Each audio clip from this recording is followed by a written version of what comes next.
In today's video, I'm going to teach you how to connect Gmail to Drip. By the end, you'll have a simple automation that moves information from your inbox into Drip so you can capture leads or update contacts without manual work. Start by opening your preferred automation platform. Zapier, Pabbly, or Make All work well for this. The interfaces look slightly different, but the flow is the same. You'll pick a trigger from Gmail and an action in Drip, then map a few fields before turning it on. Connect your Gmail account first. When prompted, authorize the connection so the tool can read the specific emails needed for your workflow. You're not giving full inbox access to the world.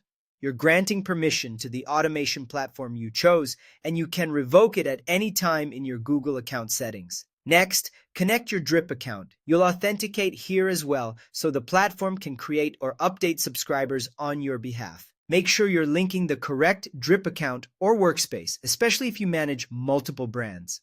Now choose your Gmail trigger. If you want every new message to kick things off, select New Email in Gmail. If you only want messages with a specific label, choose Labeled Email in Gmail. The labeled option is great for precision because you can label only the emails you care about, such as inquiries, demo requests, or orders, and keep everything else out of the automation. Pick your Drip action based on your goal. Add subscriber to Drip is ideal for building your list when a new lead appears in Gmail. Update subscriber is best when the contact already exists and you simply want to refresh details, like a name or custom field. Add tag or event in Drip helps with segmentation and tracking behaviors, so you can trigger campaigns or workflows inside Drip later. With your trigger and action set, map the fields. Be sure the email address from Gmail goes into the email field in Drip. That's the key identifier.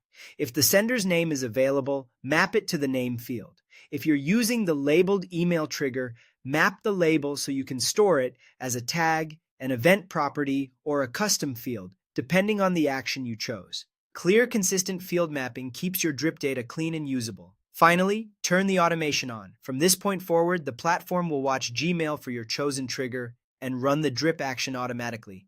That's it. Your Gmail to Drip connection is live, saving you time and keeping your contacts up to date.